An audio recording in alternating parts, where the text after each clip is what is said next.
This is the IELTS listening test. You will hear a number of different recordings and you will have to answer questions on what you hear. There will be time for you to read the instructions and questions, and you will have a chance to check your work. All the recordings will be played once only. The test is in 4 parts. At the end of the test, you will be given 10 minutes to transfer your answers to the answer sheet. Now turn to Part 1.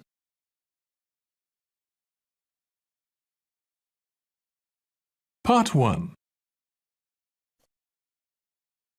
You will hear a conversation between 2 women as one of the women buys a bus pass. First, you have some time to look at questions 1 to 5.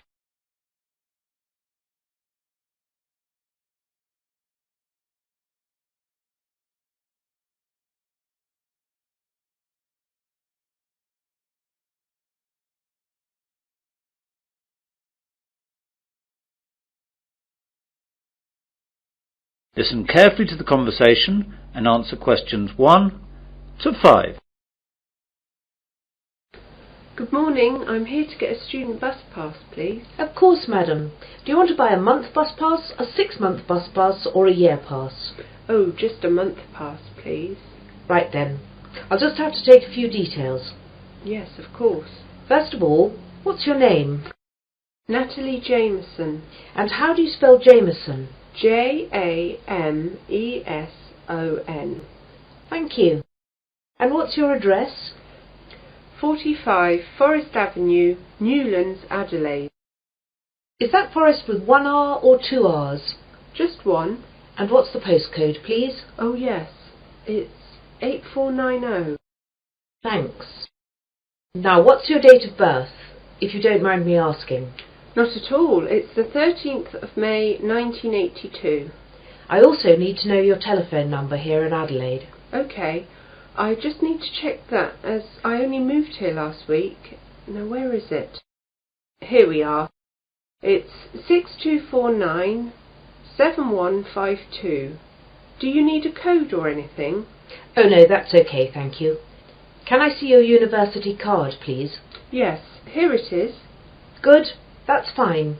Now, for which zone do you need a pass? Well, I'm not sure. I was hoping you'd be able to help me as I don't really know my way around here yet. As you know, I live in Newlands and I have to get to the university campus in the centre of town every day. Well, the university is in Zone 1 and Newlands has 2 zones. The side nearer to the town centre is Zone 5, but the far side is Zone 6. What road is it that you live in again? Forest Avenue. Let's see on this map. There it is. The nearest bus stop is in Zone 5. That's lucky. Zones 1 to 6 are $15 more expensive. Great. Make the pass out for Zones 1 to 5 then, please. Before the conversation continues, you have some time to look at questions 6 to 10.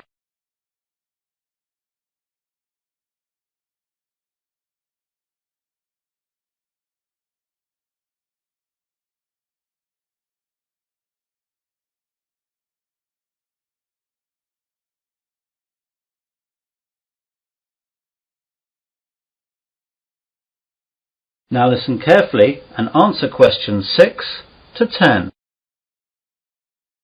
I've got some other questions too, if you don't mind. Sure, go ahead. Well, this weekend my friend and I aren't doing anything, so we thought we'd take a trip out of town and visit somewhere new. Does the bus service run any trips like that? Yes, we've got a selection of trips. I'll tell you about some of them. Thanks. Right. The first one goes up to MacDonald Nature Park. The bus leaves at 8 o'clock and takes about 2 hours to get there and leaves for the return at 4:30 in the afternoon. Once there, you can walk around the nature trails. It's really nice and the MacDonald River runs through there and that's really beautiful, so take a camera with you. Then there's the Pearl Bay trip. The bus leaves at 9 a.m. and goes up the coast to Pearl Bay. How far is that? It's an hour away. Once there, you can walk along the cliffs up to Rocky Point, which has a famous view up the coast. Or you can just lie on the beach and swim. Don't forget to take your swimming gear and a towel. The water's pretty safe there and there are always lifeguards. The bus arrives back in Adelaide at 5 p.m. That sounds nice. What else? Well, there's the Huron Gold Mine. It's just a half-day trip, leaving here at 9:30 a.m. and arriving back at 2 p.m. It only takes half an hour to get there, which is good. It's an old worked-out mine that has changed into a sort of museum. They have all the old equipment, and a guide takes you round some of the tunnels and shows you some of the techniques they used to use. You might even find some gold they missed. Yeah, I could do with that. It's pretty interesting, but the mines can be quite cold, so take a sweater. So how do those three sound? Quite interesting. I really like the idea of going up the coast and spending a day on the beach, but my friend Karen will like the idea of the nature park. I better wait and check out with her what she wants to do before booking. No problem at all. You just need to pop in sometime during the week and we'll make the booking. Thanks very much. You've been very helpful. No problem. See you later.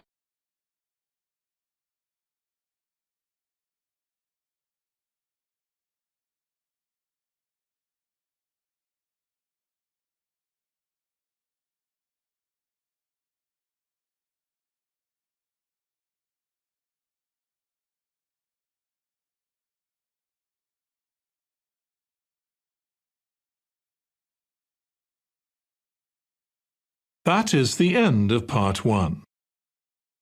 You now have 1 minute to check your answers to part 1.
Part 2.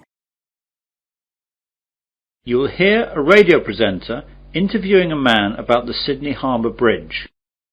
First, you have some time to look at questions 11 to 16.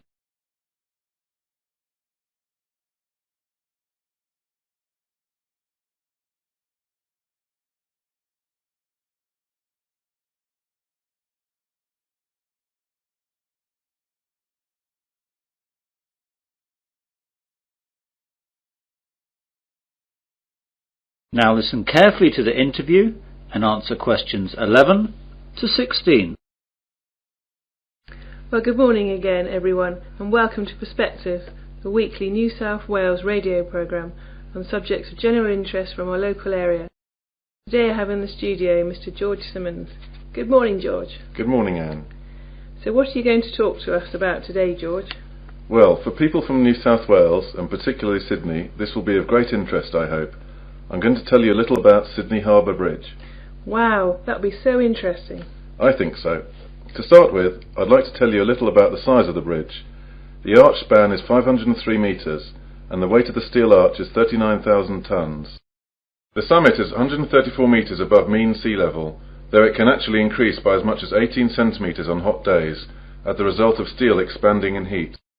The two pairs of pylons at each end are about 89 metres high, and are made of concrete and granite.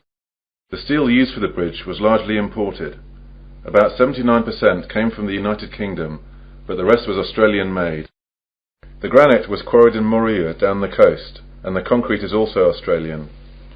So most of the steel used to make our great bridge actually came from England? Yes, I'm afraid so. However, the workforce were all Aussie. Thank God for that.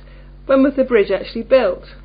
The bridge was opened in 1932, but work first began in 1924 with the construction of the bridge approaches and spans, with two separate teams building the arch on each side working towards each other. The arch was successfully joined on August the 19th, 1930.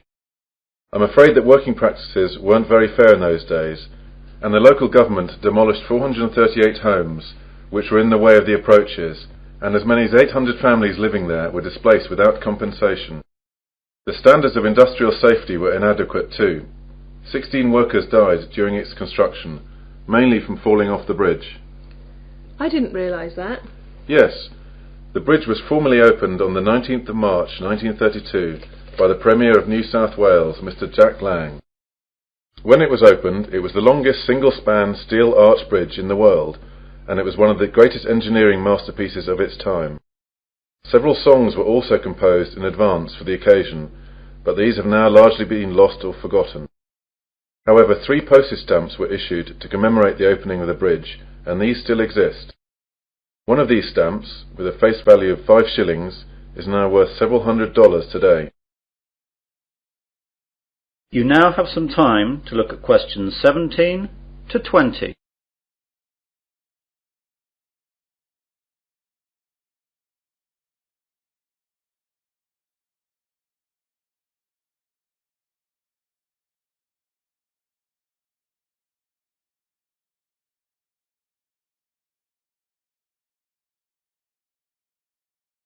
Now listen to the rest of the interview and answer questions 17 to 20. So that's the history of the bridge. Is the bridge still the same today as when it was built? No, it's quite different. The basic structure is the same, of course. Originally, the bridge was constructed to carry a road, 2 sets of tram lines and railways. In 1957, the 2 tram lines were removed when Sydney abolished its trams, thus giving the bridge 2 more traffic lanes. Today it carries 8 traffic lanes, 2 railroad lanes and a footpath along its eastern side.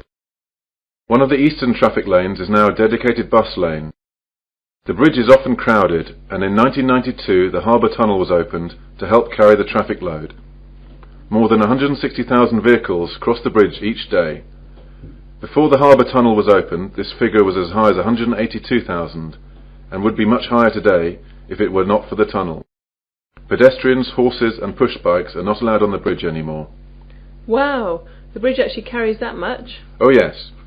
Actually, before the Harbour Bridge opened, it was completely packed with railway carriages, trams and buses to stress test its load-bearing capacity. While it has had many traffic jams since, and 500,000 people walked across it on its 50th anniversary, it has probably never been asked to carry that much of a load since. Amazing! And I suppose the toll for crossing the bridge has changed a bit too.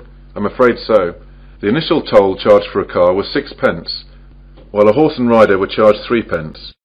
Today the toll costs $3, but is only charged when travelling to the south as an efficiency measure to speed up traffic flow.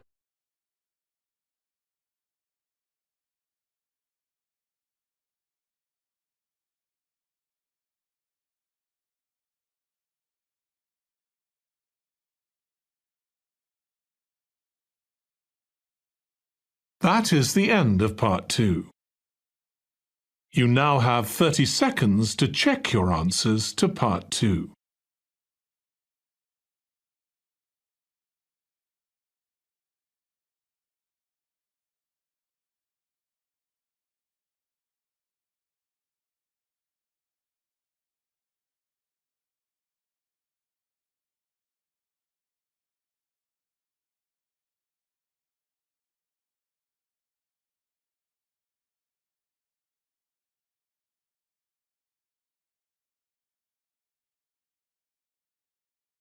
Part 3.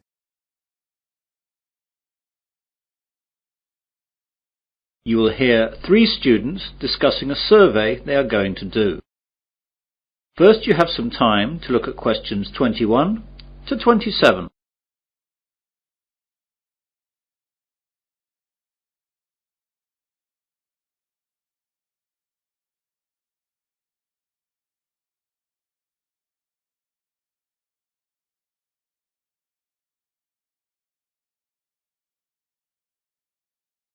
Now listen carefully and answer questions 21 to 27. Hi Mel, hi Laura, sorry I'm a bit late. I got held up by the bus, it just didn't come for ages. Don't worry, you're only a couple of minutes behind and we've only just been chatting. Right then, We're here to organise the survey that we're going to do. Mel, you said that you discussed with Professor Donald Walker what type of survey we were going to do. Yes, I spoke to Professor Walker 2 days ago, and I told him that the surveys we were considering were a telephone survey, a street survey and a mail survey. He thought that the phone one would be too expensive for us and the postal one would take too long, so we decided we should do the street one. I think that's right. If we do the street one, then we can get the whole thing done in one day and we can get on with analysing the results. Yes, that's right. Now there are some other things that Professor Walker wanted to know about. How big should the survey be? Well, the ideal figure for a survey such as this should be about 1,000 people, but that will take us about a month to get that many people, and we just don't have that much time. On the other hand, if we just choose 100 people, the survey won't be statistically significant. So what about something in the middle? What about 600? Still too many. That'll take us ages. 400? Let's split the difference and say 500. Okay. And how many questions? If there are too many, we'll just have the same problem. Professor Walker said we should have no more than 10 or people get bored. 10 then? I think even fewer. 8. I think 3 fewer again to make sure we can get the numbers done quickly. OK, I agree with that. I'm not sure, but I suppose so. You now have some time to look at questions 28 to 30.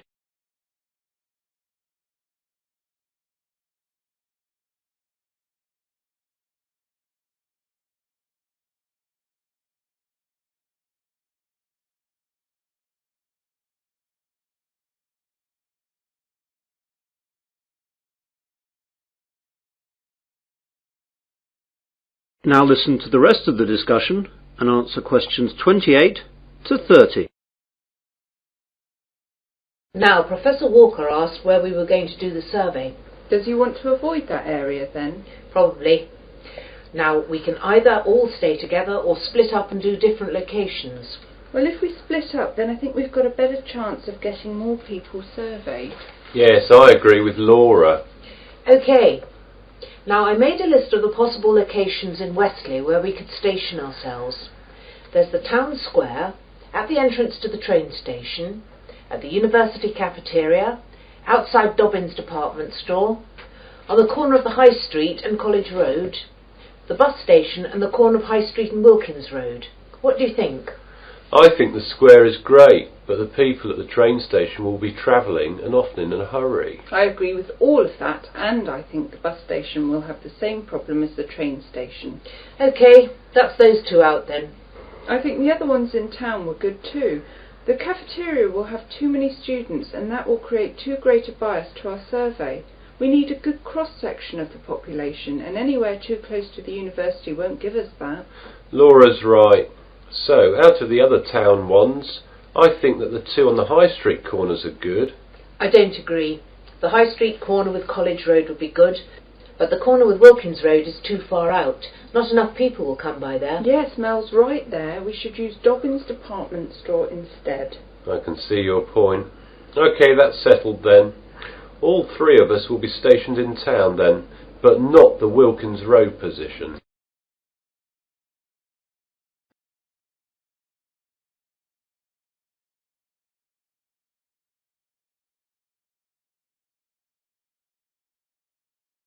That is the end of part 3. You now have 30 seconds to check your answers to part 3.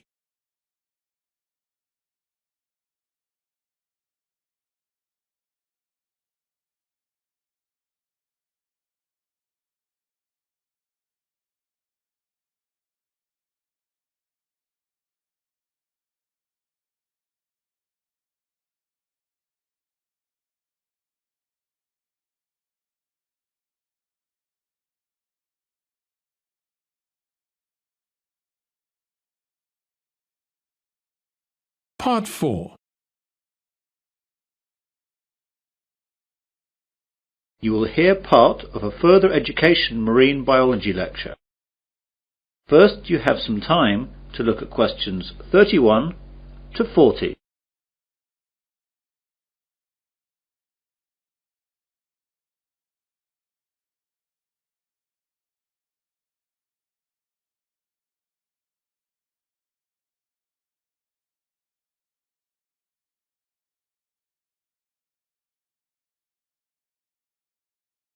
Now listen carefully and answer questions 31 to 40.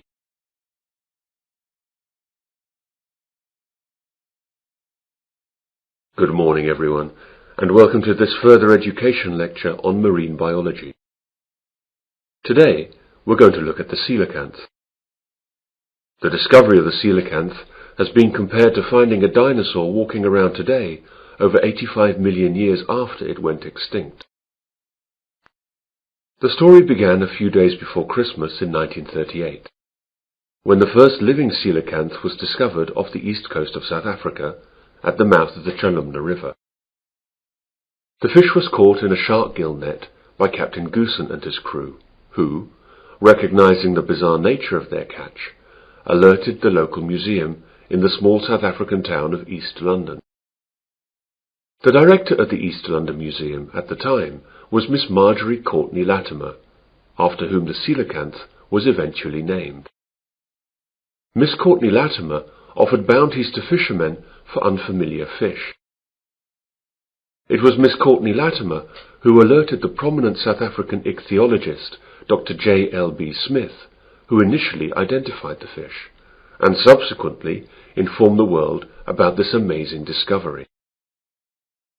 This first coelacanth led to the discovery of the first documented population off the remote Comoros Islands between the mainland of Africa and Madagascar.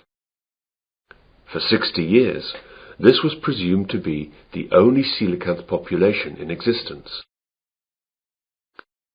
Originally, it was a concern that the coelacanth might have a very limited range, and that overfishing along the Comoros Islands might wipe it out.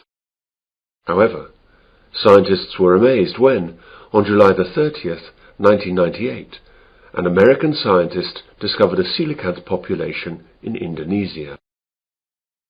Dr. Mark Erdmann was on a honeymoon trip to the area investigating a coral reef research site when he spotted a strange fish being wheeled into the fish market. He recognized the fish as a coelacanth and snapped a picture before it was sold. Dr. Erdmann's subsequent research revealed that the people from Sulawesi had a name for it: Raja, King of the Sea. The Sulawesi coelacanth colony is about 10,000 kilometers east of where the coelacanths were previously known to occur in the western Indian Ocean. Both Sulawesi and Comoros coelacanths are quite different from all other living fish. But perhaps the most interesting feature of the coelacanth is that it has paired lobed fins, which move in a similar fashion to our arms and legs.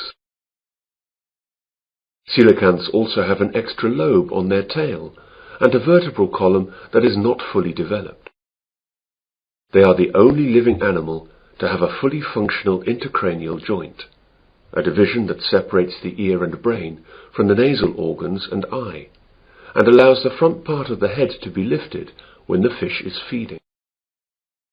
The brown Sulawesi coelacanth and the steel blue Comoros coelacanth share these unusual characteristics.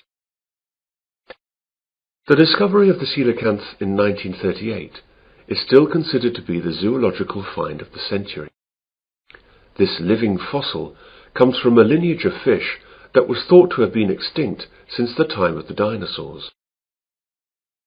Coelacanths are known from the fossil record dating back over 360 million years, and peaked in abundance about 240 million years ago. Before 1938, they were believed to have become extinct approximately 80 million years ago, after mysteriously disappearing from the fossil record. How could the coelacanth disappear for over 80 million years, and then turn up alive and well in the 20th century? The answer seems to be that fossil coelacanths appeared to live in environments with clay sedimentation with plenty of volcanic activity. Modern coelacanths, both in the Comoros and Sulawesi, inhabit caves and overhangs in vertical marine reefs at about 200 meters, environments not conducive to fossil creation. In 1991, scientists got a better understanding of the fish when the Comoros got their independence from France, and French restrictions on research were lifted. This allowed scientists to study the fish off the Comoros Islands. As the animal hides in underwater caves some 300 to 700 feet down during the day, and comes out at night to feed, diving is not an option. And previously only fishermen's specimens had been available for study. But this time the scientists had their own submarine, so they could study the coelacanth in its natural habitat through portholes.